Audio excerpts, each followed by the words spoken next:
కంచి కామకోటి పీఠం వారి శ్రీ చంద్రశేఖరేంద్ర సరస్వతి విశ్వ మహావిద్యాలయం ఇంటర్ మార్క్స్ ఆధారంగా స్కాలర్షిప్తో కూడిన అడ్మిషన్లు. నమస్కారం, వెల్కమ్ టు ఐ డ్రీమ్. ధర్మ మార్గం విత్ విజిత కార్యక్రమానికి స్వాగతం.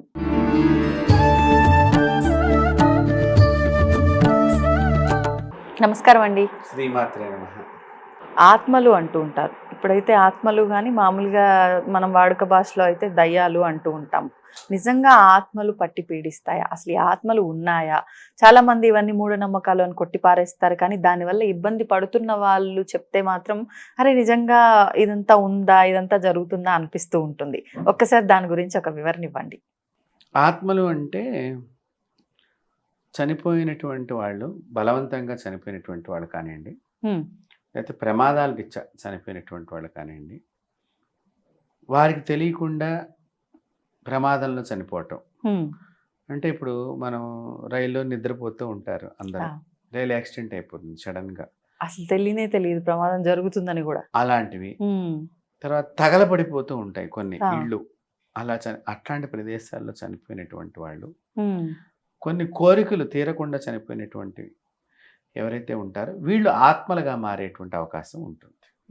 వాటిని నెరవేర్చుకుంటానికి మా జీవితం అర్ధాంతరంగా ఆగిపోయింది అని బాధపడుతూ వాళ్ళు ఉంటూ ఉంటారు.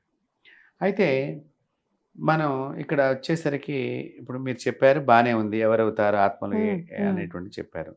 చనిపోయిన తర్వాత పిండ ప్రదానం చేస్తాం కదండి, మరి అప్పుడు వాళ్ళ ఆత్మలుగా ఉండకూడదు కదా, పైకి వెళ్ళిపోయి మళ్ళీ ఇంకో జన్మెత్తడానికో అని కొంతమంది నన్ను అడిగిన వాళ్ళు కూడా ఉన్నారు. వాస్తవమే అది. అయితే ఇక్కడ మీరు చూడండి, జీవుడు పిండ ప్రదానం పెట్టినంత మాత్రాన ఆయన సంతోషించి వెళ్ళిపోతాడు అని అనుకుంటానికి కూడా వీల్లేదు. మరి అట్లాంటప్పుడు ఎందుకు చేయటం? నీ బాధ్యత ఏదైతే ఉందో నువ్వు చేసి తీరవలసింది. దానికి ఆయన సంతుష్టుడైతే అవ్వచ్చు. అతను మళ్ళీ భగవంతుడి దగ్గరికి వెళ్ళి కొత్త జన్మను పొందటము, లేకపోతే కర్మను అనుభవించటానికి భగవంతుడి దగ్గర ఉండటము జరుగుతుంది. కొంతమందికి పెట్టినప్పటికీ కూడానమ్మా ఈ భూమి మీద వ్యామోహం, అయ్యో ఇది నా ఆస్తి, నేను అనుభవించకుండా పోయాను అనేది లోపల ఎక్కువగా ఉంటుంది. Okay okay. మీరు కొంతమంది మనుషులను అబ్జర్వ్ చేస్తే ఉంటారు కదా. తర్వాత ఆ ప్రదేశంలోనే మీరు బాగా గమనించినట్లయితే యాక్సిడెంట్స్ జరిగే ప్రదేశాల్లో మొగుడు పెళ్ళాలు ప్రయాణం చేస్తున్న సందర్భంలో మొగుడు అక్కడ చచ్చిపోతాడు, పెళ్ళానికి ఏదో విరిగి స్పృహ లేకుండా హాస్పిటల్కి వెళ్ళింది అనుకుందాం. ఈ ఆత్మ హాస్పిటల్ దగ్గరికి వెడుతుంది, ఇక్కడ బాడీ దగ్గరికి వస్తూ ఉంటుంది, తిరుగుతూ ఉంటుంది. ఇప్పుడు వీళ్ళు ఇక్కడ చనిపోయారనేది ఇంటి దగ్గర వాళ్ళకి తెలియాలిగా ముందర. అవును. మీకు బాగా గమనిస్తే అనాథ ప్రేత సంస్కారం అని జరుగుతూ ఉంటాయి. అప్పుడప్పుడు గవర్నమెంట్ వాళ్ళు కొన్ని తగలబెట్టేస్తూ ఉంటారు, ఎవరు దొరకలేక, వాళ్ళ పేరెంట్స్ రాలేదు, వాళ్ళ పిల్లలు రాలేదు, ఇట్లా అని మనం వింటూ ఉంటాం కొన్ని సంగతి. అంటే ఏంటి, ఇప్పుడు వాళ్ళ రాలేదుగా, ఇప్పుడు బతుకున్నాడో లేదో తెలియదు. ఇప్పుడు ఎదురుగుండా ఉంటేనేమో మా నాన్నగారు చనిపోయారండి, పిండ ప్రదానం చేయడం, ఇది ఒక పద్ధతి ఉన్నది. ఇంకా ప్రయాణాలకు వెళ్ళిపోయినప్పుడు పర్వతాలు ఎక్కడానికి కొంతమంది ఎడుతూ ఉంటారు. కొంతమంది మన ప్రయాణం చేస్తూ దేశాల్లో ఏముందని చూస్తానికి ఎడతారు. కొన్ని దేశాల్లో కొన్ని రకాలైన వింత వాతావరణాలు ఉంటాయి. మీరు గమనిస్తే అగ్ని పర్వతాలు దగ్గరికి వెళ్ళి చూడటం ఇలాంటివి చేస్తూ ఉంటారు. ఆ సందర్భంలో అక్కడ ఒక్కొక్కసారి ప్రమాదంలో చనిపోయినటువంటి వాళ్ళు కూడా ఉన్నారు. అలాగే అమెరికా లాంటి రాష్ట్రాల్లో, దేశాల్లో కూడానమ్మా కొన్ని కరువుస్ దగ్గర మీకు అవతల మనిషి ఎవడొస్తాడో కూడా తెలియదు, అంత డీప్ కరువు ఉంటుంది. అలాంటి సందర్భంలో ఏమైనా యాక్సిడెంట్ అయితే కూడా చేసినటువంటి వాళ్ళు భయం చేత వాళ్ళు ఎక్కడికి చెప్పకుండా వాళ్ళు సైలెంట్గా వచ్చేస్తారు. అది పోలీసు వాళ్ళు వచ్చి అక్కడ జరిగిన విషయాన్ని తెలుసుకునే దాకా కూడా ఆ ఆత్మ అక్కడ తిరుగుతూ ఉంటుంది. అది తెలుసుకోవాలి, అది ఎంక్వైరీ చేయాలి. అది మన ఇండియాలో అయినా కూడా ఎక్కడైనా కూడా జరుగుతుంది. ఎవరు ఏంటని ఒక్కొక్కసారి మొహం తెలియదు, కాళ్ళు చేతులు ఉంటాయి, మొండె ఉంటుంది, తలకాయ ఉండదు, ఎవరిదైనా గుర్తించాలి ఇవన్నీ కూడా. సో ఇలాంటివన్నీ కూడా ఆత్మలు అవుతాయి. ఇప్పుడు వాటికి పిండ ప్రదానం ఎవరు చేయరు కదా. సో ఇవే మీరు అన్నట్టుగా దెయ్యాలు కానివ్వండి, భూతాలు, ప్రేతాలు, ఆత్మలు, ఏమన్నా కానివ్వండి, ఇవన్నీ కూడా దాని కిందకు వస్తాయి అనుకోవచ్చు. మరి ఇప్పుడు ఇది దయ్యంగా మారింది, ఓకే, ఈ ఆత్మ అనేది ఇలాంటివి జరగలేదు కాబట్టి అది మళ్ళీ ఎదుటి మనిషి పైకి రావటము, ఆ మనిషిని ఇబ్బంది పెట్టడం, ఇవన్నీ అసలు అంటే అది ఏం చేయాలని, అసలు ఆ మనిషిలో ఉండి వాళ్ళు చేయాలనుకున్నవి సాధించాలనా, లేకపోతే అసలు ఏంటి ఉద్దేశం ఏంటి? ఇది కూడా మీరు మంచి ప్రశ్న వేశారు. కొన్ని అంటే ఇలా చనిపోయిన వాళ్ళందరూ కూడా ఆత్మలు అయినప్పటికీ కూడా, దయ్యాలు అయినప్పటికీ కూడా అందరినీ పీడించరు. మళ్ళీ మీకు కూడా చెప్తున్నాను, కొంతమంది ఉంటారు. ఇప్పుడు మా అమ్మగారు మాకు చిన్నప్పుడు చెప్పిందమ్మా, మా పక్కింట్లో వాళ్ళకి పిల్లలు లేరట, లేకపోతే ఆవిడ సూసైడ్ చేసుకుంది. ఎవరి పిల్లలు పుడితే వాళ్ళు పట్టుకుందామా అన్నట్టు. ఇప్పుడు ఆవిడ కోరిక ఏమిటి? పిల్లలు కావాలి. అప్పట్లో గొడ్రాలంటే చాలా ఇబ్బంది పడేటువంటి రోజులు కదా, చిన్న చూపుగా ఉండేది స్త్రీలకి చాలా. సో చాలా అప్పుడు ఆవిడ నాకు పిల్లలు కావాలి పిల్లలని అట్లా ఎవరికైనా పిల్లలు పుడుతుంటే వాళ్ళ నుండి పట్టుకునేదిట. వాళ్ళు ఇబ్బంది పడేవాళ్ళట, చాలా ఇబ్బందులు పడేవాళ్ళట. అంటే ఏంటి, ఇప్పుడు ఆవిడ లక్ష్యం ఏమిటి? ఈ పిల్లలు కావాలి అనేటువంటి లక్ష్యంతో. మరి వాళ్ళ ఇంట్లో చనిపోయినప్పుడు వాళ్ళన్ని సంస్కారం చేయించారు, కానీ చేయించినప్పుడు దాని కోరిక బలంగా ఉండి అది తీర్చుకుంటానికి ఇక్కడనే ఉంటుంది. అలా కొంతమంది కోరికలు అట్లాగే మూడు పిల్లల మధ్య అన్యోన్య దాంపత్యం లోపం ఉంటుంది. చీటికి మాటికి చచ్చిపోతాం అంటూ ఉంటారు చాలా మటుకు. ఇలాంటి వాళ్ళు ఏదో ఒక రోజు సూసైడ్ చేసుకున్న వాళ్ళు వీడు నన్ను ఏడిపించారు కాబట్టి ఇప్పుడు నేను వీడిని ఏడిపించాలి అని చెప్పి దెయ్యమే పట్టి ఏడిపించేవాళ్ళు ఉన్నారు. మగవాళ్ళు ఉన్నారు, ఆడవాళ్ళు ఉన్నారు. మగవాళ్ళు దయ్యాలు కారు అని అంటారు. ఇద్దరు మా జీవులే కదా, కాకపోవడానికి నేను విన్నా ఇది చిన్నతనంలో. మగవాళ్ళు అవుతారు, మగవాళ్ళైనా ఆడవాళ్ళైనా.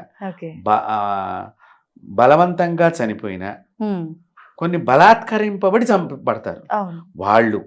ఇప్పుడు నేను ఇందాక చెప్పిన కొన్ని ఇన్సిడెంట్స్, వీళ్ళు తప్పకుండా ఆత్మలు అవుతారు. ఇప్పుడు మీరన్నా బలాత్కరింపబడి అంటే ఒక వ్యక్తితో ఇంకొక వ్యక్తి ఇబ్బంది పడి చనిపోతే ఆ వ్యక్తి పైన కక్ష తీసుకోవడం కోసం సినిమాల్లో చూస్తాం. నిజంగా అంటే ఆత్మగా ఉండి ఇది ఆ వ్యక్తిని గుర్తుపట్టడము, నిజంగానే వెళ్ళి కక్ష తీర్చుకోవటం, ఇలాంటివి జరుగుతాయి అంటారా బయట కూడా? తప్పకుండా జరుగుతాయి, కంపల్సరీగా జరుగుతాయి. నాకు మొన్న మధ్యనే ఒక ఆస్ట్రేలియా నుంచి ఒక ఫోన్ వచ్చిందమ్మా ఈ ఆత్మల విషయం గురించి. ఆత్మలు వచ్చినప్పుడు ఇంట్లో లోపలికి ఎలా ఉంటుంది వాతావరణం అనే విషయాన్ని నేను చెప్తాను, నాకు తెలుసు కాబట్టి. మనకి జుట్టు తగలబడుతుంది చూసారా, ఆ వాసన వస్తుంది. ఏదో మాడిపోతున్నట్టు స్మెల్, జుట్టు కాలిన వాసన. అదొకటి, మాడిపోయిన అన్నం మాడిపోయిన వాసన వేరుగా ఉంటుంది, జుట్టు కాలిన వాసన, ఈ రకమైన స్మెల్ వస్తుందమ్మా. రెండోది, మీకు ఈ చర్మం ఉంటుంది కదా, అచ్చంగా ఈ చర్మాన్ని ఒక్కటే తగలబెడుతుంటే ఎలా వాసన ఉంటుంది? మాంసం కాదు, పైన చర్మం, ఓన్లీ స్కిన్, ఆ తగలబడ్డటువంటి వాసన వస్తూ ఉంటుంది వాళ్ళు వచ్చారు అని చెప్పడానికి. ఇలాంటివి నేను చాలా చోట్ల గమనించడం జరిగింది. అంటే వాళ్ళ ఇంట్లో ఏదో ఇట్లా ఉందని నన్ను పిలిచినప్పుడు నేను ఇలాంటివి అన్ని కూడా గమనించిన. అదొకటి. ఇంకొకటి, మొన్న నాకు కాల్ చేసినటువంటి వాళ్ళ గురించి చెప్తున్నా. ఇప్పుడు మనం ఏదైనా ఇట్లా వస్తువు పెట్టామనుకోండి, ఇప్పుడు మీరు ఆ టేబుల్ మీద బ్యాగ్ పెట్టారు, ఇప్పుడు ఇక్కడ ఎవరు వెళ్ళలేదు, మనం ఇక్కడ కూర్చొని సడన్ గా కింద పడిపోతుంది. అది కామన్ గా కొన్నిసార్లు పడుతూ ఉంటాయి కదా, అట్లా ప్రదేశంలో మీరు పెట్టారు. ఓకే, అంత ప్రాపర్ గా ఉన్నప్పటికీ పడుతుంది. ఓకే, ఏంటబ్బా పడింది, ఎవరైనా వెళ్ళారా అన్నట్టుగా అనిపిస్తుంది. తర్వాత మనకు కూడానమ్మా ఎవరు మీద నుంచి దూసుకెళ్ళినట్టుగా ఎప్పుడన్నా సడన్ గా అనిపిస్తూ ఉంటుంది. ఇప్పుడు ఇవి చెప్తూ ఉంటే ఇలాంటివి జరుగుతూ ఉంటాయి. తర్వాత ఏదో గుద్దుకున్నట్టుగా కానీ మనకి ఇలా జరుగుతూ ఉంటాయి. ఈ ఆత్మలు వచ్చాయి అని చెప్పడానికి నాకు ఆవిడ నా నెంబర్ ఎక్కడో దొరికింది. ఆవిడ నాకు ఫోన్ చేసి సేమ్ మీరు యాజ్ ఇట్ ఈజ్ గా మా ఇంట్లో జరుగుతున్నది చెప్తున్నారని నేను చెప్పింది. అక్కడ అన్ని మీకు తెలిసిపోయాయి. ప్లస్ ఆవిడ చెప్పులు అలా గోడకి పెట్టిందిటమ్మా. ఆ ఆత్మ వచ్చిందని సంకేతానికి ఆ చెప్పులు రెండు కింద పడిపోయినాయి. తర్వాత నా వాయిస్ వినిపించిందిట, ఆ పడిపోగానే నా వాయిస్ పెట్టిందిట. నేనేం చెప్పాను ఆవిడకి జాగ్రత్తలు ఎలా చేస్తాయని. ఈ వాయిస్ పెట్టగానే ఆత్మ బయటికి వెళ్ళిపోయిందిట నా వాయిస్ విని. అంటే ఏంటి, ఒక మంత్ర అనుష్ఠాన పరుల యొక్క వాయిస్ విన్నా, మంత్ర అనుష్ఠాన పరుల యొక్క ధ్వని అక్కడ ధ్వనించిన అనుష్ఠానం చేసినటువంటి శక్తి వలన అవి బయటికి వెళ్ళటం వాళ్ళకి కొంచెం సేపు రిలాక్స్ అవ్వటం. ఉమ్. చాలా రోజుల తర్వాత నేను ప్రశాంతమైన నిద్రపోయానండి అని చెప్పింది ఆవిడ. పాపం పోనీలేండి, ఎంతకాలం అయిందో నిజంగా వీటి వల్ల ఇబ్బంది పడుతూ వాళ్ళు. కాబట్టి ఇలాంటివి కొన్ని జరుగుతూ ఉంటాయి ఉమ్. ఈ ఆత్మలు చేసేటువంటివి. ఉమ్, ఉమ్, ఉమ్. తర్వాత మీకు బాగా గమనిస్తే మీకు సినిమాల్లో చూపిస్తుంటారు ఈ దుప్పట్లు లాగుతూ ఉన్నట్టుగా ఎవరు ఆ, ఆ. చెట్లాగా, అలాంటివి కూడా జరుగుతూ ఉంటాయి. ఉమ్, ఉమ్. ఒక్కొక్కసారి మీ ఇంట్లో వాళ్ళే మీకు ఆత్మలుగా ఇచ్చి పట్టు పీడిస్తూ ఉంటారు. ఆ, ఇది అర్థం కాదు నిజంగా. అంటే ఆత్మకు మంచి చేయడం రాదా? ఎంతసేపు ఇబ్బంది పెట్టడమేనా? ఇబ్బంది పెట్టడం అంటే ఇప్పుడు మీ సపోజ్ ఒక ఆయన ఉన్నాడు, ఉమ్. ఆయనకు ఒక కొడుకు ఉన్నాడు. నేను చివరి టైంలో నా కొడుకు నన్ను సరిగ్గా చూడలేదు, ఉమ్. ఇక్కడ కక్ష ఏర్పడుతోంది. అయ్యో. ఈ కక్ష ఏర్పడినప్పుడు కొడుకు ఏడవాలి కదా, ఉమ్. పిల్లవాడిని పట్టి పీడిస్తాడు, ఆ ఇంట్లో పిల్లను పట్టి పీడిస్తాడు. Okay okay. అప్పుడు వీళ్ళు ఏడుస్తూ ఉంటారు. బాధపడుతూ ఉంటారు. ఈ మధ్య మనకి చాలా మంది పిల్లల మాట వింటలేదు కదా. ఉమ్. సో ఇలాంటి లక్షణాలు చాలా మందికి జరుగుతున్నాయి. ఉమ్. రెండోది, మనము జుట్టు విరబోసుకుని పెడితే కూడా ఆత్మలు ఆవహిస్తాయి ఆడవాళ్ళకి. ఉమ్. తర్వాత సువాసనలు అంటే వాటికి ఇష్టం. ఆహా. ఎందుకు ఇష్టం సువాసన అంటే, నేను అది అనుభవించకుండా వచ్చేసాను, తన కోరిక అలా మిగిలిపోయింది. మిగిలిపోయింది ఇప్పుడు. ఉమ్. సో ఇప్పుడు నేను దాకా బలాత్కారం అని చెప్పాను కదా, ఈ అవును. బలాత్కరింపబడి చనిపోతారు కదా, అవును. వాళ్ళు పాపం మంచిగా అందంగా తయారై ఉంటే ఉమ్. ఏ పాపిష్టి వాళ్ళు కొంతమంది ఎత్తుకెళ్ళిపోయి ఏదో చేసి ఉంటారు కదమ్మా. అవును. సో నేను ఇంత అందంగా తయారు, ఇంత అందంగా ఉండేదని, వాళ్ళ ఈ జన్మ వచ్చింది ఇది ఎలాగా, ఉమ్. కాబట్టి అలా అందంగా తయారైన వాళ్ళని కూడా నేను నేర్పించాలని ఆహాహాహా. అనేటువంటి ఆలోచన. భావనలు ఆత్మలకు ఉంటూ ఉంటాయి. ఉమ్. అయితే ఇవి అందరికీ పడతాయా, అందరినీ ఏడిపిస్తాయి అంటే, మన జాతకంలో కూడా ఉమ్. కొన్ని దోషాలు ఉన్నప్పుడు ఇవి మన దగ్గరికి వస్తాయి. ఎటువంటి దోషాలు అంటారండి? అంటే ఆత్మతో పీడింపబడాలని కానీ, ఉమ్. లేదా ఇప్పుడు మనం ఎక్కడ పడితే అక్కడ రోడ్ల మీద మాంసాహారం కూడా రోడ్ల మీద పడేస్తున్నారు. ఆ, మీరు ఎముకలు లాంటివి అలాంటివి అవును. కొన్ని కనిపిస్తూ ఉంటాయి. అవును. ఎందుకంటే తినేస్తారు, పడేస్తారు, కుక్కలు లాక్కుని వస్తూ ఉంటాయి. వచ్చేస్తాయి. వీటి మీద నుంచి దాటడం మూలకంగా కొన్ని దుష్ట శక్తులు మనకి పట్టుకుంటాయి. అవునా? ఆ, దానికి ఈ ఆత్మకి ఏంటి సంబంధం అంటే అంటారు? ఇప్పుడు ఎముకని దాటకూడదు కదమ్మా, ఏదైనా జీవి కదమ్మా. ఓకే. ఇప్పుడు మీరు భారతీయ వేదాంత పరంగా మనం చూసినట్లయితే, ఆ. ఒక మనిషి చావును కూడా పెళ్లిగా చేశారు మన వేదం. చనిపోయిన మనిషి ఉంటాడు కదమ్మా, ఉమ్.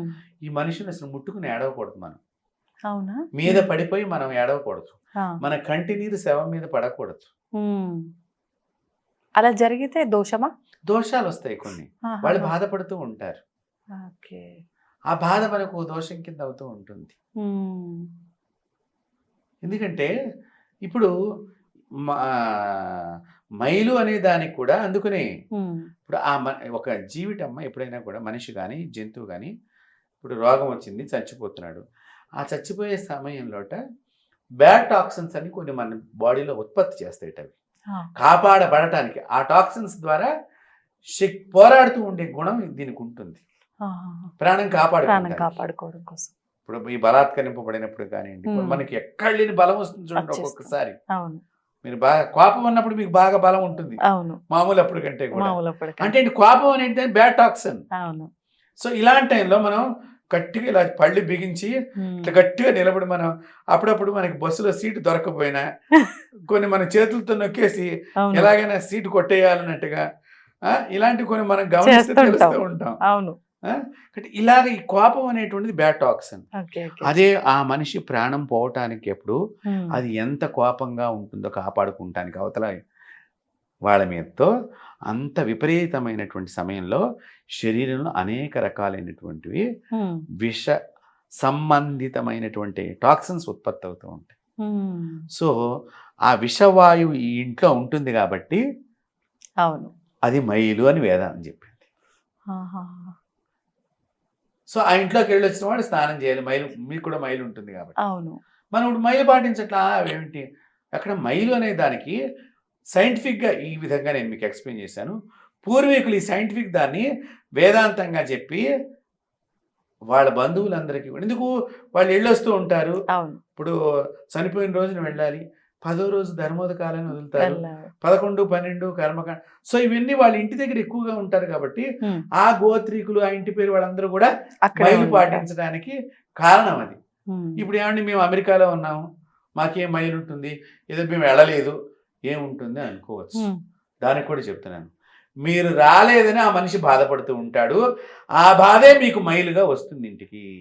అబ్బో, అర్థమవుతుందా? అర్థమైందండి. ఆ బాధ వల్ల ఏమవుతుంది, నువ్వు రాలేదు, సో నీ ఇంట్లో ఎప్పుడైనా చెడు జరిగినప్పుడు నేను చూపిస్తా ఆ ప్రభావాన్ని.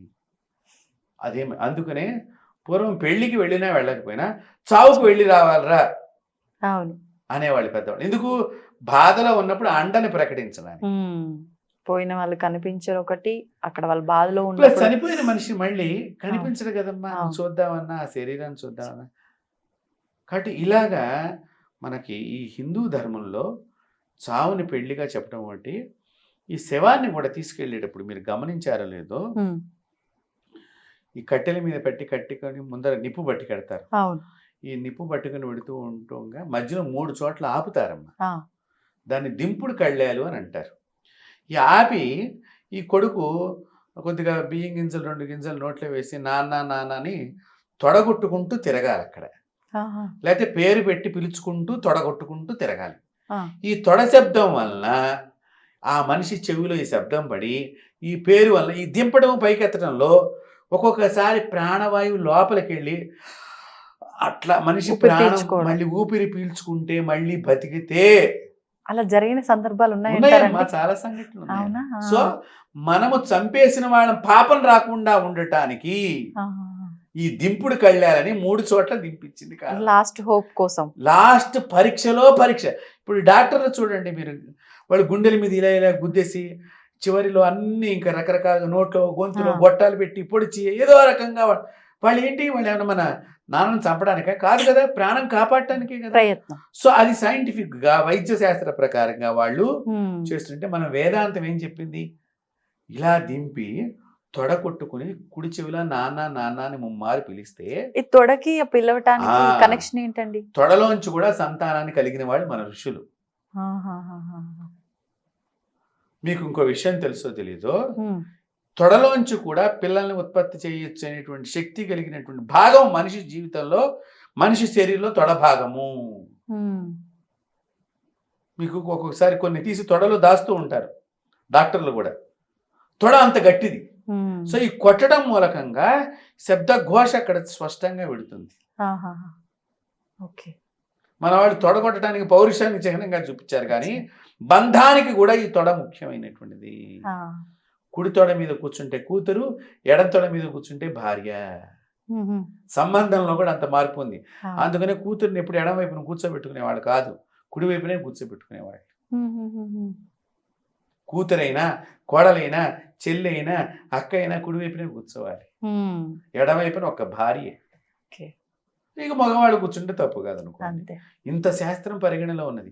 ఈ దింపుడు కళ్ళాలు ఇక్కడతో ఆగుతుందా? మళ్ళీ అక్కడ పెట్టినప్పుడు కూడా, పాడి మీద పెట్టినప్పుడు కూడా ఆ కుండ శబ్దం చేయటము, ఆ నీళ్ల శబ్దం చుట్టూ తిరగటం, ఆ నీళ్లు పడుతూ ఉంటే ఆ కొట్టేటప్పుడు ఆ నీళ్ళు ఏమైనా వచ్చి కొంచెం నీళ్ళు మన మొహం మీద పడితే కూడా ఒక్కొక్కసారి మనకు మెలకు వస్తుంది.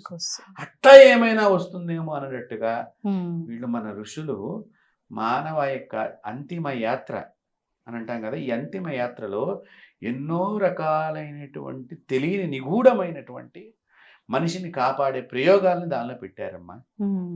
మనం దాన్ని ట్రాష్ ఇదంతా అని మనం అంటున్నాం తప్ప, దాన్ని పాటించి చూడండి, దాన్ని అనుభవించి చూడండి, దానిలో ఎంత గొప్పతనం ఉందో తెలుస్తుంది. మరి ఇలాంటివి జరగకుండా చనిపోయి, అవి ఎప్పటికీ జరగకుండా, ఒక్కొక్కసారి ఆ వార్త వినంగానే కొంతమంది పిల్లలు ఇక్కడ చచ్చిపోవచ్చుగా చేసేవాళ్ళు. అవును, మరి వీడికి చేస్తాడో వాడికి చేస్తాడో తెలియదు. ఇలాంటివి కొన్ని ఉంటే ఒకడే పిల్లాడు ఏంటి దూరంగా ఉండి తెలియక, మనం అప్పుడప్పుడు పేపర్లో కూడా టీవీలో కూడా చూస్తాం, 3 పిల్లలు 2 గదిలో చచ్చిపోయారట, 15 రోజులకు 20 రోజులకు వాసన వచ్చి తీస్తే చివరికి మంచం నిండా ఆమె శవంలాగా అయిపోయినది, ఇట్లా అతుక్కుబడిపోయి ఉన్నది అని మనం వార్తలో వింటున్నామా లేదా? అంటే అప్పటికి ఆత్మ ఎన్ని రోజుల నుంచి ఘోషిస్తోంది, వాళ్ళ పిల్లలు రాలేదు చచ్చిపోయారు, తెలిస్తే కదా ఎవడైనా వచ్చేది. అంతే అంతే. అంటే ఇంత బంధత్వంలో ఈ మనుషులు రాక వీళ్ళకి బాధ అయ్యి, వీళ్ళు బాధని పడిందే మనకి పాపమై మన ఆయువుని మనం కోల్పోతున్నాము. ఇలాంటివన్నీ కూడా ఆత్మలు అవుతాయి. ఇప్పుడు అసలు ఈ ఆత్మలకి ఇంత శక్తి ఎక్కడి నుంచి వస్తుందంటారు? మనిషిగా మీకు శక్తి ఉందా? ఆ, చిన్నపిల్లాడికి ఉండే శక్తి చిన్నపిల్లాడికి ఉందిగా. ఉమ్, పాకే పిల్లాడికి కూడా పాకే శక్తి ఉందిగా. ఉమ్, మీకు బాగా గమనించండి, మీరు కొత్తగా పుట్టినటువంటి నవశిశువుకి వీళ్ళు అమ్మ అని మీరేమైనా చెప్తున్నారా? ఎట్లా లేదు. తెలుస్తుంది అంటారు? ఆ రిలేషన్, బ్లడ్ ఎట్లా రిలేషన్. తెలుస్తుంది? బ్లడ్ రిలేషన్ అంటే భగవంతుడు దానికి వేదంలో చెప్పారు. ఆడవాళ్ళ గర్భంలో శిశువు రోజు అమ్మ యొక్క గుండె శబ్దాన్ని వింటుందిటమ్మా. హార్ట్ బీట్, తల్లి యొక్క హార్ట్ బీట్ని ఇక్కడ ఉండి నవమాసాలు వింటూ, సో ఈ హార్ట్ లోపల నేను కాపాడే గర్భసంచి లోపల ఉన్నాను, ఇది వినిపిస్తే కానీ నేను ఏడుపు ఆపకూడదు, అందుకని అమ్మ ఎత్తుకుంటేనే పిల్లలు ఏడుపు ఆపుతారు. చూడండి ఎంత చక్కటి అనుబంధం ఉందో. అలాంటి అనుబంధాన్ని మనం బంధాలు తెంచేసుకుంటున్నామంటే మరి అవి ఆత్మలోకి ఏమవుతాయి చెప్పండి. అవును, అందుకనే మీరు చూడండి, నాన్నెత్తుకున్నా కూడా ఏడుపు ఆపరు ఒకసారి. అవును అవును. ఆమె ఎత్తుకోగానే ఇట్లా దగ్గర తీసుకు మనం ఏమనుకుంటాం, ఆ నాన్న కూడా తెలిసావదు, నాన్న కూడా ఇగో పాలకి ఏడుస్తున్నట్టుంది నువ్వు తీసుకో అని చెప్పేసి మనం కూడా అడుగుతాం అట్లా తల్లిగా. కానీ పాలకు కాదు, ఇదేదో కొత్త శబ్దం వినిపిస్తుంది, నా శబ్దం కాదు, నేను విన్న శబ్దం. ఈ గుండెకి పొట్టకి ఎంత దూరం ఉందమ్మా? చాలా 3 ఇంచులు తేడా. 3 ఇంచులు ఉన్నది నీ యొక్క బిడ్డ. నీ యొక్క గుండె శబ్దాన్ని కాకుండా నీ ఉచ్ఛ్వాస నిశ్వాసని చూడండి. నువ్వు తిన్నప్పుడు పడ్డ ఆయాసాన్ని, నువ్వు బాగా తిన్నప్పుడు పడ్డ ఆనందాన్ని, అన్ని 9 మాసాలు అబ్జర్వ్ చేశాడే. గర్భము లోపల బయటికి పుట్టకుండా ఉన్నప్పుడే ఇన్ని అబ్జర్వ్ చేసిన వాడు పుట్టి చచ్చిన తర్వాత ఎన్ని అబ్జర్వ్ చేస్తాడు? ఎంత శక్తితో అబ్జర్వ్ చేస్తాడు? మరి ఆత్మకి శక్తి ఉండదా? కాబట్టి ఆత్మకి శక్తి చాలా బలంగా ఉంటుంది. ఇప్పుడు ఈ ఆత్మకి విముక్తి ఎలా మరి? వీటికి చాలా మంది తెలియకుండా ఆత్మను ఏడిపించే పూజలు చేస్తారమ్మా. అంటే ఏంటంటే మాకు వచ్చింది దాన్ని భయపెట్టడము, రకరకాలుగా దాన్ని ఇబ్బందులు పెడతాం, అలా చేస్తారు. అది చాలా తప్పు. అది రెచ్చిపోతుంది. అప్పుడు రెచ్చిపోయి మనిషిని బాగా ఏడిపిస్తుంది, పట్టుకున్న మనిషిని. అలా చేయకూడదు. ఈ ఆత్మకి మనం ఇది శాంతించాలి అంటే దాంతో మాట్లాడాలి. ముందర మనం ఆత్మతో మాట్లాడి, అది మాట్లాడుతుందమ్మా మనతో. ఎందుకంటే నేను అలా చాలా చేశాను. మాట్లాడుతుంది ఆత్మ. అంటే ఆమె శరీరం లోపల ఉంటుంది కదా. ఆ ఆత్మ శరీరంలో ఉన్నప్పుడు ఒక రకమైనటువంటి వింత భాషణ, పలుకులలో కానీ మాటల్లో కానీ రెగ్యులర్గా మీరు మాట్లాడినట్టుగా ఉండరు. ఆ సమయంలో వేరే వాయిస్ ఉంటుంది. అప్పుడు వీళ్ళు కూడా ఈ అమ్మాయి మా అమ్మాయి కాదు, మా అమ్మాయి వాయిస్ కాదని ఈ పేరెంట్స్ ఇక్కడ ఉండే పెద్దవాళ్ళు చెప్తూ ఉంటారు మనకి. అంటే అసలు మనం గుర్తించడం వీళ్ళ పైన ఏదో పూనింది అనేదానికి ఈ వింత బిహేవియర్ ఉంటుందా? ఇంకేమైనా వింత బిహేవియర్ ఉంటుంది. కొద్ది రోజుల నుంచి ఏకాంతంగా ఉంటారు, అన్నం సరిగ్గా తినరు, మొండితనంతో ఉంటారు, ప్రసాదాలు స్వీకరించరు, గుడికి రారు, బద్ధకంగా ఉంటారు, స్నానం చేయరు ఎక్కువసేపు, లేట్గా, అంటే పొద్దున్న లేచిన వాళ్ళు రాత్రికి స్నానం చేస్తారనమాట. ఇట్లా అన్ని లక్షణాలు. అన్నం పెట్ట అది ఎండిపోయింది మనం అట్లా వదిలేస్తారు ఆ ప్లేట్, అట్లా లైట్లు వేయకుండా ఉండటము, ఇలాంటి వాతావరణంలో వాళ్ళు ఇష్టపడుతూ ఉంటారు. సో అప్పుడు మనం వాళ్ళని చాలా జాగ్రత్తగా డీల్ చేయాలి. చేసినప్పుడు అవి మనకి చెప్తాయి. అలా నాతో ఒకసారి చాలామంది చెప్పారనుకోండి, వాళ్ళు ఎక్కడి నుంచి వచ్చారు, ఏంటి వాళ్ళ పేరేంటి, ఎలా చంపబడ్డాము, ఎలా చనిపోయాము అని కూడా చెప్పిన వాళ్ళు ఉన్నారు. మళ్ళీ వాళ్ళకి నేను ఇక్కడి నుంచి వెళ్ళిపోయేటట్టుగా వీళ్ళని డబ్బు ఖర్చు పెట్టమంటాను. ఎవరైతే ఆత్మ పట్టుకున్నారో ఆ పట్టుకున్న అమ్మాయి అబ్బాయి ఉంటారు కదా, వాళ్ళ తల్లిదండ్రుల చేత ఆత్మకు ముక్తి కలిగే పూజలు వీళ్ళ చేత చేయించాను. చేయించినప్పుడు ఆత్మ సంతోషపడుతుంది. సంతోషపడ్డప్పుడు ఈ పిల్లని వదిలేస్తుంది. అలా చాలా మంది ఉన్నారు. అప్పుడు ఇంకా ఆత్మ విముక్తి పొందినట్టేనా? ఆత్మ విముక్తి పొందుతుందా లేదా అనేటువంటిది మనం చెప్పలేం. ఆత్మ వీళ్ళ నుంచి వెళ్ళిపోయింది. అయితే దానికి కూడా మళ్ళీ ఇప్పుడు నేను చెప్పాను కదా, ఇట్లాంటి సూసైడ్ చేసుకున్నా కానీ బలవన గరుడ పురాణంలో ఏం చెప్పబడిందంటే 23-22 జన్మల దాకా ఈ ఆత్మగానే ఉంటుందట ఈ శరీరం. 23వ జన్మలో ఒక వటవృక్షం మీద ఈ ఆత్మ ఉన్నప్పుడు ఈ దెయ్యమో భూతమో ఇదేమో కింద వేద పండితుడు వేదం చదువుతూ ఉంటే ఆ వేద ఘోష వలన 24 జన్మలో మనిషిగా ఉత్పత్తి అవుతాడు. అంటే చూడండి, అందుకనే దయచేసి ఎవరు కూడా ఈ వీడియో చూస్తున్నటువంటి వాళ్ళు ఎవరు కూడా చనిపోయే పనులు చేయమాకండి. నేను ఈ సబ్జెక్ట్ ఎందుకు చెప్తున్నాను, బలవన్ మరణాలు ఆపు చేయడానికి. అంటే నువ్వు బ్రతికుండి బాధ భరించలేను అనుకొని చనిపోతే తర్వాత ఇబ్బంది ఇలా పరిణామం నువ్వు అనుభవించాల్సి వస్తుంది. అందరూ గుర్తుపెట్టుకోవాలి ఇది. కాబట్టి మీరు దయచేసి ఆత్మహత్యలు చేసుకోవద్దు. ఇప్పుడు ఒక చిన్న డౌట్ అండి, 23 జన్మలు అన్నారు, 24వ జన్మల విముక్తి పొందింది అని ఉదాహరణ. అసలు మానవుడి కంటే 100 సంవత్సరాలు, 120 సంవత్సరాలు, 50 సంవత్సరాలు ఎంతో అంత. ఆత్మకి వయస్సు ఎంత ఉంటుందంటారు ఒక జన్మలో? అది భగవంతుడి మీద ఆధారపడి ఉంటుంది. ఎందుకంటేనమ్మా ఇప్పుడు మనం ఇక్కడ నేను చెప్పాను, నేను ఒకళ్ళకి ఇట్లా విముక్తులు చాలా మందికి, ఒకళ్ళనే కాదు, విముక్తి చెందినప్పుడు ఒక్కొక్కసారి దానికి మనసు కరిగిపోతుంది. కరిగిపోయినప్పుడు నేను మళ్ళీ జన్మ తీసుకుంటాను, భగవంతుడి దగ్గరికి వెళ్ళిపోవాలని వెళ్ళిపోతాయి ఒక్కొక్కసారి. ఇక్కడ వదిలేస్తే ఇప్పుడు ఈ ఆత్మ వెళ్ళటానికి కూడా మళ్ళీ ఇంకో శరీరం ఎత్తుక్కోవాలి. బయటికి వెళ్ళిన తర్వాత ఏదో శరీరాన్ని ఎత్తుక్కోవాలి. అందుకని అవి చాలా బాధపడతాయి, వెళ్ళటానికి ఇష్టపడవు. ఆత్మ ఒకసారి, అందుకని దెయ్యం పట్టిన వాళ్ళు చాలా మొండి చేష్టలు ఉంటాయి, చాలా రకరకాలుగా ఉండడానికి కారణాలు ఇవే. వెళ్ళటానికి అవి ఇష్టపడవు. అందుకనే మనం ఏం చేస్తాం, వాటికి ఉత్తమ జన్మ కలిగించే ప్రక్రియని చేస్తాం. చేసినప్పుడు అది ఆ ఉత్తమ స్థానం నాకు లభిస్తోంది.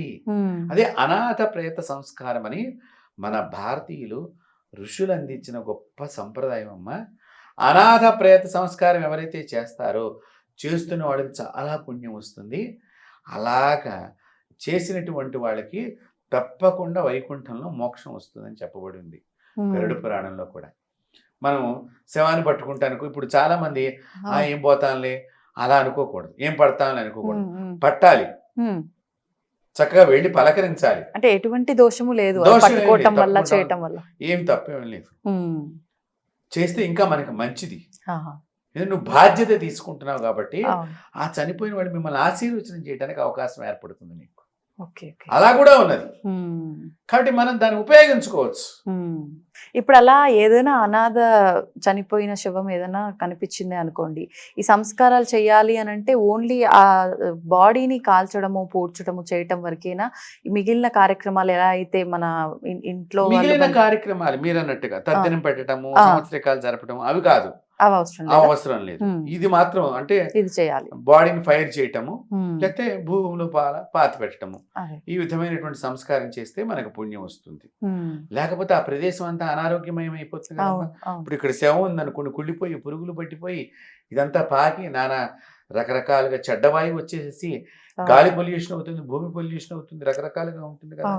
సో నువ్వు ఇది ప్రపంచాన్ని కాపాడిన వాడు అవుతున్నావు కదా, భగవంతుడు నీకు అందుకని పుణ్యం ఇస్తాడు. అవును, ఇది ఒక్క మనుషుల విషయంలోనైనా, జంతువులు చనిపోతే కూడా వదిలేసి వెళ్ళిపోతాం, జీవి విషయంలో కూడా పుణ్యం వస్తుంది.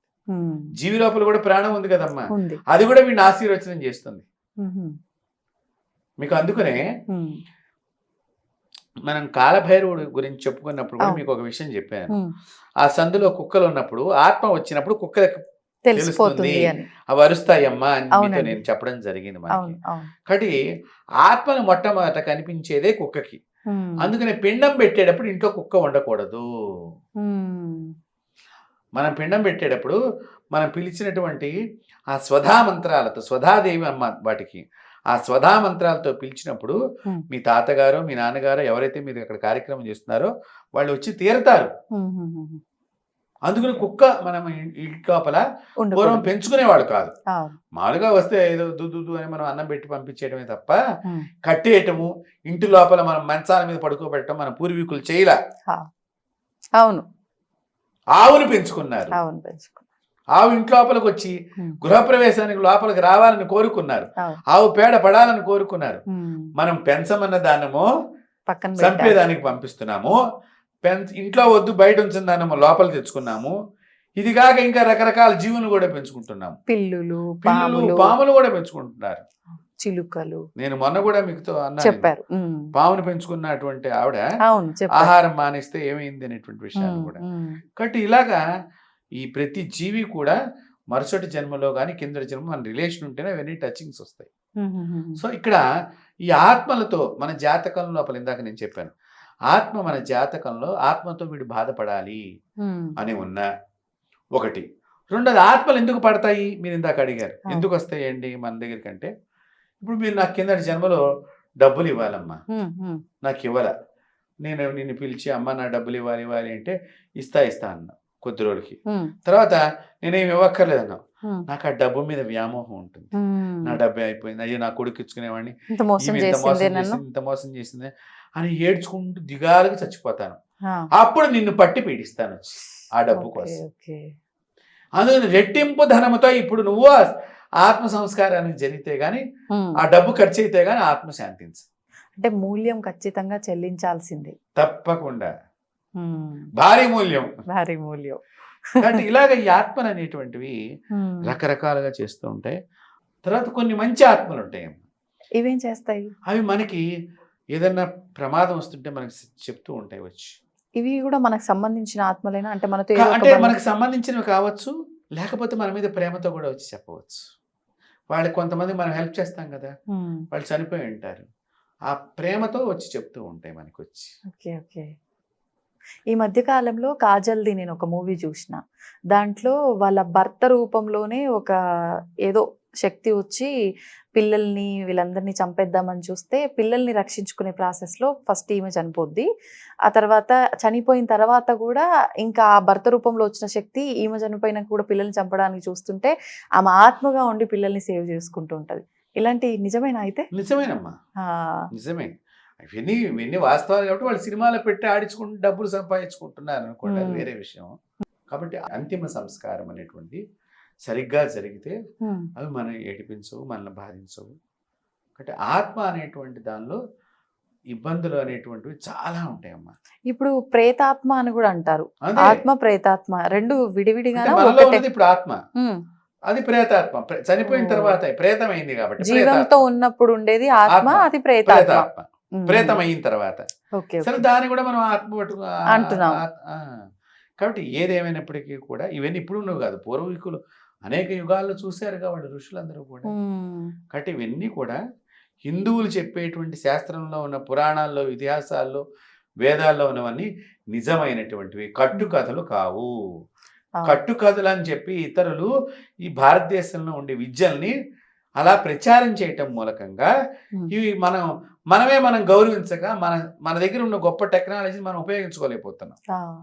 ఇప్పుడు ఆత్మలకి కూడా నివాస స్థలాలు ఉంటాయా? అంటే శ్మశానంలోనే ఉంటాయా, లేదు అంటే సినిమాల్లో చూపిస్తారు ఎక్కువ రోజులు జనావాసం లేని ప్రదేశంలో, పాడుబడ్డ బంగ్లాల్లో, ఇలాంటి వాటిలో ఉంటాయి. అంటే ఇక్కడ ఏంటంటే దీపము లేని ఇల్లు, పాడుబడ్డ గృహము అంటే దీపాలు ఎవరు వెలిగించారు కదా, దీపం. అందుకనే భక్త్యా దీపం ప్రయిచ్చామి దేవాయే పరమాత్మనే త్రాహిమాన్ నరకా ఘోరాత్ దివేర్ జ్యోతిర్ నమోస్తుతే శుభం కరోతి కళ్యాణి. మనం ఇప్పుడు ఇవన్నీ మనం దీపారాధన సమయంలో మనం చేసే మంత్రం. ఆ దీపం ఏం చెప్తోంది? నరకాన్ని కూడా పోగొడుతుంది వెలిగించడం మూలకంగా. ఇప్పుడు ఆ ఇంట్లో దీపం ఎవరు వెలిగించరు కదా, పురాతనమైనటువంటి కట్టడాల లోపలికి దీపం వెలిగించరు, అవి అలాగా శిథిలావస్థకు అవుతూ ఉంటాయి ఒకటి. తర్వాత ఈ ఆత్మలు ఉండేటువంటి కదా ఆవాసము, మర్రి చెట్లు, వేప చెట్లు, రావి చెట్లు బాగా ఏపుగా పెరిగిపోయినటువంటి వాటి దగ్గర కూడా ఇవి ఉంటూ ఉంటాయి. చింత చెట్ల దగ్గర, శ్మశాన ప్రదేశాల్లో, నిర్మానుష్యంలో. మళ్ళీ ఇక్కడ మనకి అది ఆత్మ లేకపోతే ఏదన్నా దేవతకు సంబంధించిన యక్షిణీనా అని కూడా మనం తెలుసుకోవాలమ్మా. ఎలా తెలుస్తుందంటే యక్షిణీ దేవతలని ఉన్నారు, యక్షిణీలు అంటాం మనం. ఇవి ఒక్కొక్కసారి చమత్కారం చేస్తూ ఉంటాయి. ఎలా? అవి ఇప్పుడు వట యక్షిణి అని ఉంటుంది, వటం దగ్గరే ఉంటుంది అది. ఆ దెయ్యమా యక్షిణినా మనకు ఒక సందేహంగా ఉంటుంది.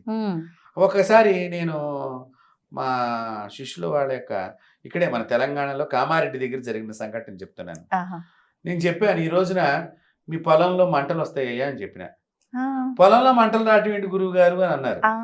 ఏమో అమ్మవారు చెప్పింది, నేను మీకు చెప్పాను అన్నాను. అంటే వాళ్ళు గురువు గారు ఏదో సరదాగా మాట్లాడుతున్నారు అనుకున్నారు. సడన్ గా ఉన్నట్టుండి వాళ్ళు ఇలా కూర్చొని మా కబుర్లు చెప్పుకుంటున్నారు. పొలం మధ్యలో సడన్ గా మంట వచ్చింది. ఎక్కడి నుంచి వచ్చింది మంట?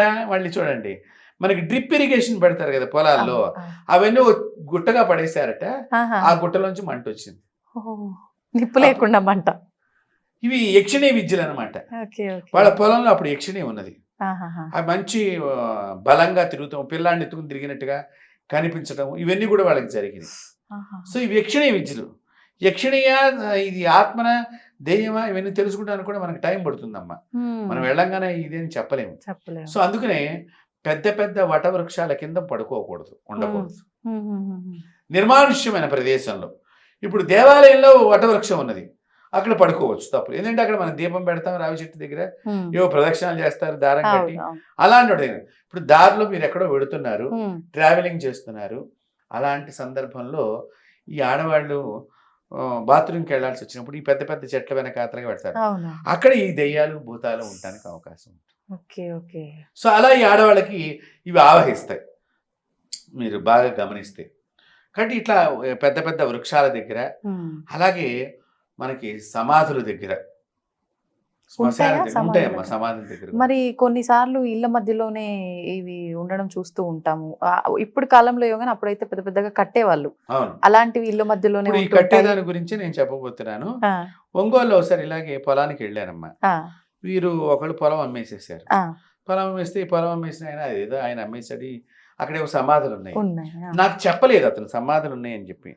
మాకు అక్కడికి వెడుతుంటే భయం వేస్తోంది, మా మిషనరీ విరిగిపోతుంది, లేకపోతే కారు పంచర్ అయిపోతుంది, కారు కదలట్లేదు, ఏదో ఒక ప్రమాదం, ఏదో ఒక చెడు సంఘటన, లేదా డబ్బులు పోవటం, బంగారం పోవటం, ఏది మెళ్ళ ఉన్నది తెగిపోయిందంటాం, ఇలాంటివి జరుగుతున్నాయి అన్నారు.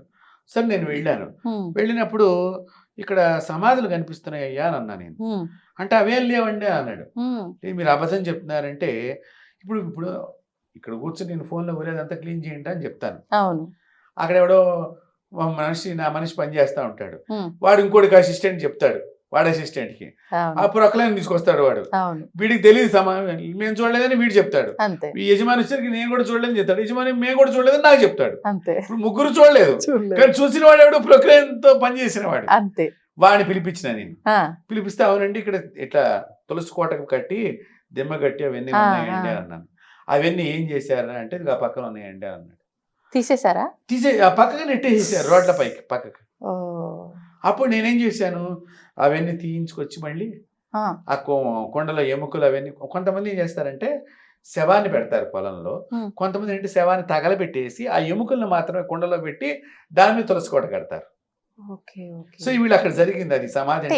ఆచారం ఏమైనా ఒక్కొక్క ప్రాంతంలోనమ్మా, ఎవరి భావాలు వారివి. అవి పెట్టాలని కూడా ఎక్కడ ఏం లేదు. ఏదో మా నాన్న పొలం నేను పెట్టుకుంటా అంటే ఏం చెప్తాం మనం, దానికి ఏం మాట్లాడడం కదా. సో ఇట్లా కుండలో దొరికితే నేను అవన్నీ పిలిపించి మళ్ళీ అవన్నీ తీసుకెళ్ళి వేరే చోట పాతించి సమాధుల దగ్గర, వేరే శ్మశానం దగ్గర మీరు ఇవన్నీ పాతేసి రండి అని చెప్పేసి, ఈ పొలం ఎవడమ్మాడు, ఈ సమాధి ఏంటిదో వాడిని కనుక్కోండి అంటే వాడి పేర్లని చెప్తే బ్రాహ్మణులు పెట్టి ఆ పూజా కార్యక్రమం అంతా చేయిస్తే అప్పుడు వీడి పనులు స్టార్ట్ అయినాయి. ఇది ఒంగోలులో జరిగిన సంఘటన. ఇప్పుడు మీరంటే ఎన్నెన్నో దైవ కార్యాలు చేస్తున్నారు, జపాలు, మంత్ర దీక్షలు ఇవన్నీ ఉన్నాయి కాబట్టి మీకు కనిపించింది ఓకే.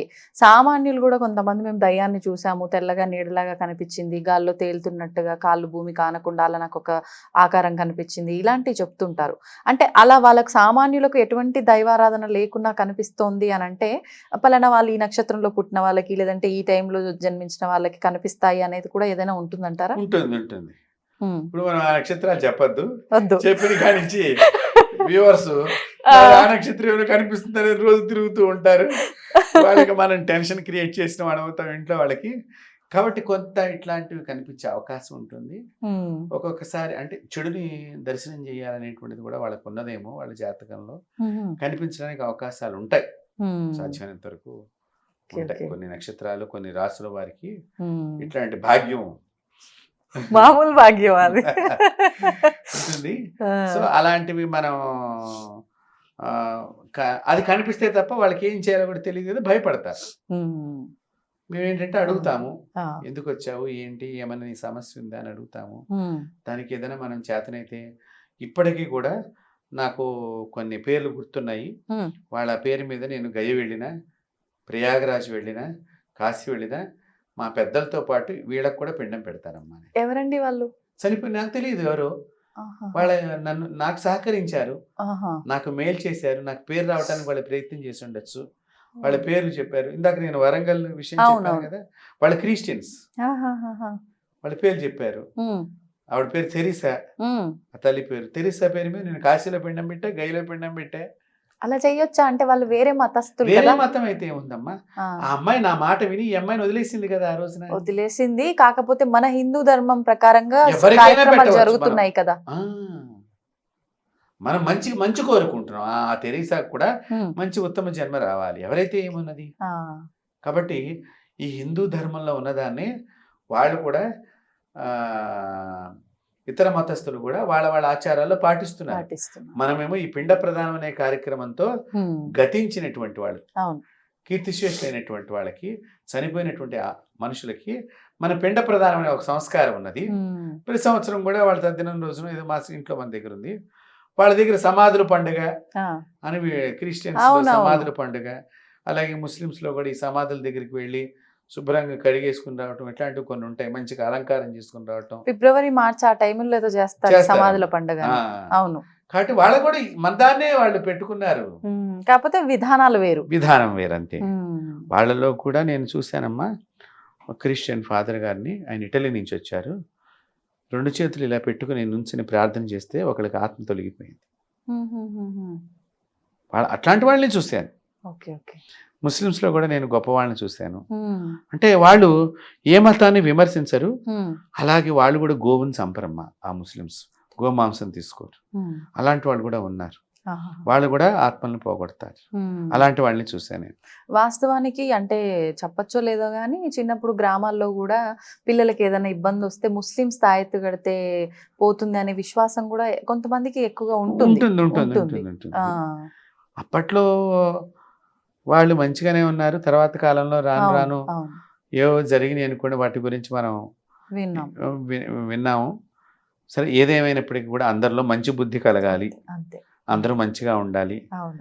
ఆ, అని మనం కోరుకుంటాం తప్ప మనం ఏం చేయలేము ప్రస్తుత సమాజంలో. అంతే, అంతే. అంటే ఆత్మలు అనేటువంటివి మీరు అన్నట్టుగా రకరకాలుగా వాటి ప్రయాణము, వాటి జర్నీ, ఉమ్, వాటి ఎండింగ్ ఎలా ఉంటుందో తెలియదు, తెలీదు. ముగింపు ఉమ్, రకరకాలుగా. అంటే నాకంటే ముందర అనేక మహాత్ములు, ఉమ్. అనేక గొప్పవాళ్ళు విభూతి ఇచ్చి ఆత్మను పోగొట్టిన వాళ్ళు ఉన్నారు, ఆ, కుంకాన్ని ఇచ్చి పోగొట్టిన వాళ్ళు ఉన్నారు, ఆహా. మంత్రించిన నీళ్లు కొడితే మొహం మీద ఆత్మ వదిలేసిన వాళ్ళు ఉన్నారు, ఓకే, ఓకే.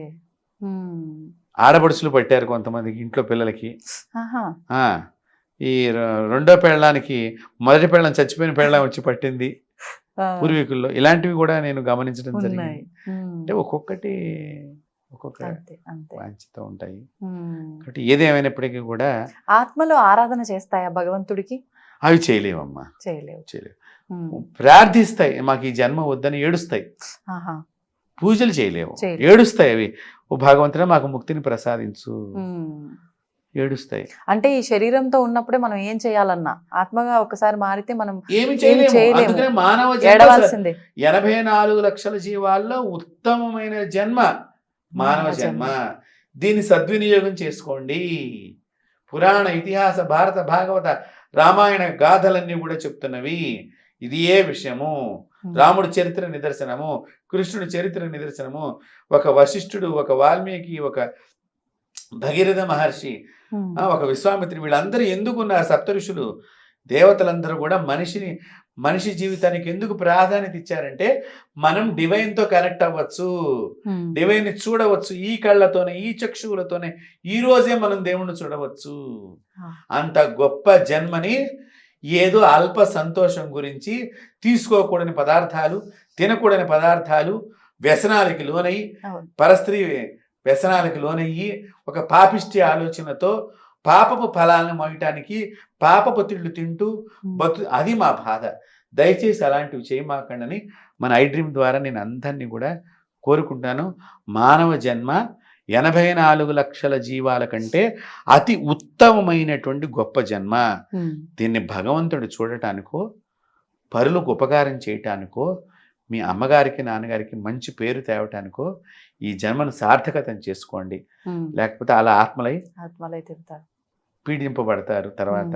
ఎందుకంటే మంత్రం వేసినప్పుడు వాటికమ్మ వాతలు పడతాయట. ఆ, మంత్రాలు చదివేటప్పుడు వాటికి ఒక మనకు అప్పుడప్పుడు ఇట్లా ఒక డప్పు వాయించుకుని ఇట్లా కొట్టుకుంటూ ఉంటారు సరే శరీరం మీద ఆ, డబ్బులు సంపాదించి ఆ. ఆ మాదిరిగా వాతలు పడతాయి వాటికి. చాలా మంది కొడతారు వేపమండలు పట్టుకుని ఆత్మ పట్టినటువంటి వాళ్ళు. అవును, అవును. అవి మంటెక్కిపోయి ఏడ్చేస్తూ ఉంటారు వాళ్ళు. తర్వాత వీళ్ళకి ఒళ్ళు నొప్పులు ఉంటుంది దిగిపోయిన తర్వాత. ఉమ్. కానీ అలా చేయకూడదు. చాలా మన మన దగ్గర జపశక్తితోనే సులువు. వాటిని సున్నితంగా ట్యాకిల్ చేయవచ్చు. Okay, okay. కాబట్టి ఈ మానవ జన్మను సద్వినియోగం చేసుకోండి. ఆత్మహత్యలు చేసుకోవద్దు. ఉమ్. మీ ఇంట్లో మీ అమ్మకో మీ నాన్నకో కడుపు కోత పెట్టద్దు. అలాగే దేశానికి కడుపు కోత పెట్టవద్దు. మీరు పుట్టింది ఒక మంచి పని గురించి. ఉమ్. ప్రతి మనిషి పుట్టేది ఒక మంచి కార్యక్రమం చేయటానికి. పర్పస్ ఉంది. ఒక గొప్ప పర్పస్ భగవంతుడు మీకు ఇచ్చాడు. అది ఒక సద్గురువుని ఆశ్రయించి ఆ పర్పస్ మీరు ఎందుకు పుట్టారో తెలుసుకుని ఆ గొప్ప పనిని మీరు చెయ్యండి. దేశంలో మీ కీర్తి, మీ ఇంటికి కీర్తి, మీ నాన్నకు కీర్తి, మీకు కీర్తి లభిస్తుంది. ఇప్పుడు ఇది కలియుగం, ఉమ్. ఇన్ని జరుగుతున్నాయి ఆత్మలని ఇవన్నీ. ముందర యుగాల్లో కూడా ఈ ఆత్మలు ఇవన్నీ ఉన్నాయి ఉన్నాయా? కదమ్మా. ఆహా. ఏ యుగంలో అయినా కూడా ఉన్నాయి. అప్పుడు కూడా ఆత్మహత్య చేసుకున్న వాళ్ళు ఉన్నారు కదా. ఓకే. అప్పట్లో కూడా అంత పుణ్యం అప్పుడు 99.9% పుణ్యం ఉంటే ఒక డాట్ పాయింట్ డాట్ 1 అంత కొంచెం దోషం ఉండేది. ఆ దోషానికి ఎవరినో ఇబ్బంది పెట్టేది అది. ఓకే. చనిపోయినటువంటి వాళ్ళు ఇప్పుడు మీకు చూడండి, దశరథ మహారాజు గారికి కొడుకులు లేకుండా చచ్చిపోవాలని శాపం పెట్టినటువంటి శ్రవణ కుమారుడు అమ్మా నాన్న ఎట్లా చచ్చిపోయారు? శ్రవణ కుమారుడు దారిలో వెళ్తుండగా అమ్మకి నాన్నకి దాహం అయితే చెరువు కనిపించిందని మంచిగా పడదామని పెడతాడు.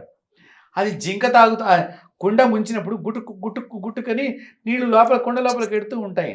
వెళ్ళిన సందర్భంలో అక్కడ ఒక జింక ఉన్నదో ఏదో ఉంది మొత్తానికి అని చెప్పి ఈయన చూడకుండా బాణం వేస్తాడు. ఆ బాణం ఆ కుండకి తగిలి ఆ శ్రవణ కుమారుడు గుండెల్లో గుచ్చుకుని అక్కడ ప్రాణం విడిచే సందర్భంలో ఏది చచ్చిపోయిందో చూద్దామని వచ్చినటువంటి దశరథ మహారాజు ఈ పిల్లవాడిని చూస్తే, అయ్యో ఏనాయన నువ్వు ఇక్కడ ఎందుకు ఉన్నావు అంటే, ఇట్లా మా అమ్మ నాన్న గుడ్డివాళ్ళు, వాళ్ళని తొట్టిలో పెట్టుకుని మోసుకెడుతున్నాను, దాహార్తి అయితే ఇక్కడికి వచ్చానంటే అయ్యో అని చెప్పి బాధపడి ఆ మంచిని తీసుకెళ్ళి నేను అడుగుతాడు శ్రవణ కుమారుడు, మా అమ్మకి మా నాన్నకి దాహం తీర్చు అని చెప్పి ప్రాణం వదిలేస్తాడు.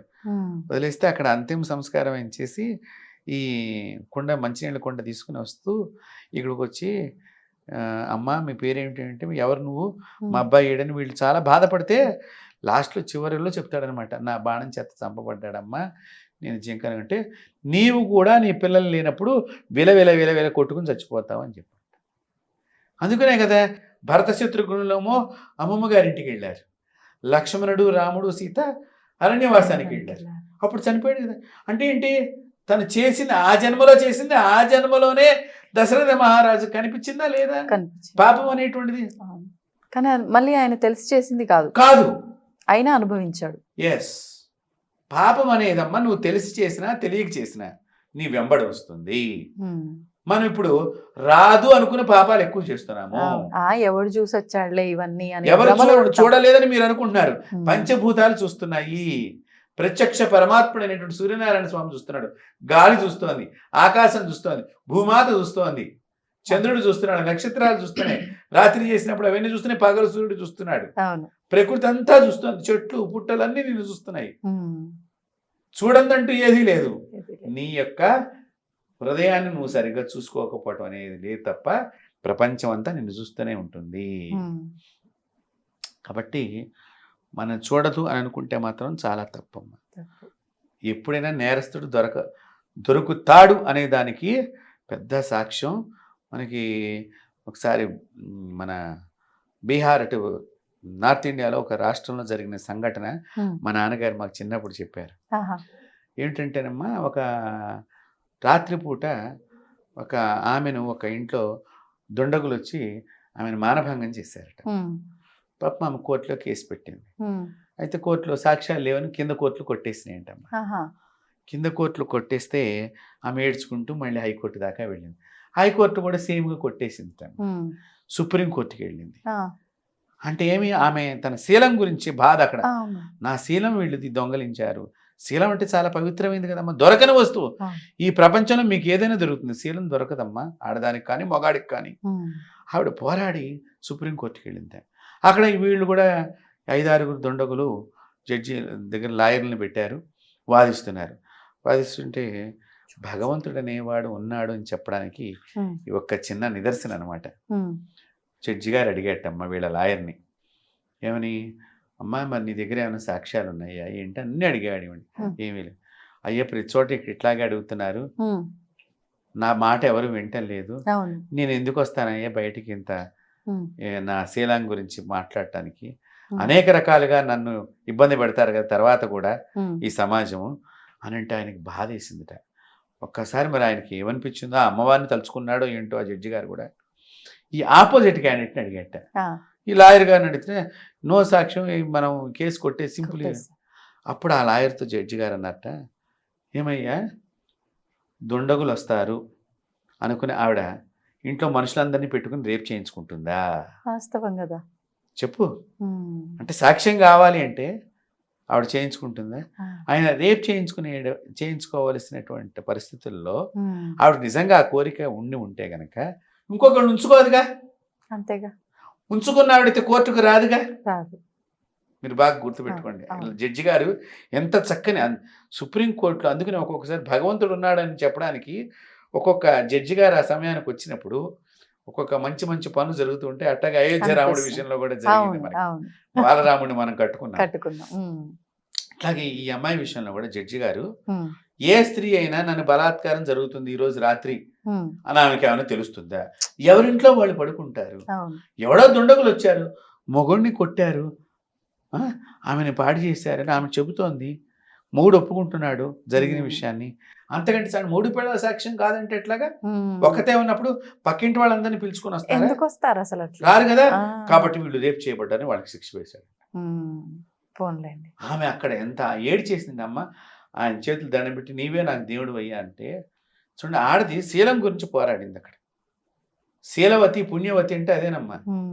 కాబట్టి మనం ఇక్కడ తెలుసుకోవాల్సిన, పాపం అనే దాన్ని నువ్వు ఇక్కడ దాయవచ్చు, ఈ జడ్జీల దగ్గర దాయవచ్చు, కానీ భగవంతుడైనటువంటి యమధర్మరాజు అనే పెద్ద జడ్జి గారి దగ్గర మనం తప్పించుకోలేము. కాబట్టి ఆయన ఎవరి పాపానికి తగ్గట్టుగా వీడు ఎవరి చేత పీడింపబడాలి, ఆత్మచేతన దేని చేత ఎన్ని రోజులు పీడింపబడాలి అన్నీ ఆయన రాసి మన జాతకాన్ని కింద పంపిస్తాడు మళ్ళీ పుట్టేటప్పుడు. దయచేసి ఈ జన్మ వచ్చిన దాన్ని గొప్ప పనులకు ఉపయోగించుకోండి, వేద ధర్మాన్ని పాటించండి, స్త్రీలను పూజించండి, గౌరవించండి, గోమాతను రక్షించండి. భారతదేశానికి వన్నీ తెచ్చే పనులు మనం చేసి భారతదేశం గొప్పతనాన్ని ప్రపంచంలో చాటి చెప్పేటట్టుగా భారతీయ సనాతన ధర్మాన్ని గౌరవించండి. అంతే. నిజంగా ఎంతసేపు మాట్లాడుకున్నా అలా మాట్లాడుతూనే ఉండాలనిపిస్తోంది. చాలా చక్కటి టాపిక్ కూడా. చాలా మందిలో ఈ సినిమాలు ఇవన్నీ చూడటం వల్ల ఇది నిజమే అయి ఉంటుందా, ఇది ఇట్లా జరుగుతుందా అని చెప్పి ఆత్మకు సంబంధించి ఎలాంటి వివరణ కావాలని ఒక టాపిక్ పెట్టుకుంటే చాలు. సంతోషం అండి, ధన్యవాదాలు. నమస్తే. తవ్వుతున్న శివలింగం సరే, దాన్ని అట్లా కప్పేసేయండి, చూపించదండి. మూర్తి పూజ కాదు, సాక్షాత్ బ్రజేంద్ర నందన భగవాన్ ఉన్నారు మూర్తిలో. ఏమీ ఆశించకుండా ఆరాధించే వాళ్ళు కూడా ఉన్నారా ప్రభుజీ? నిజమైన భక్తి అంటే మనకు తెలియదు కాబట్టి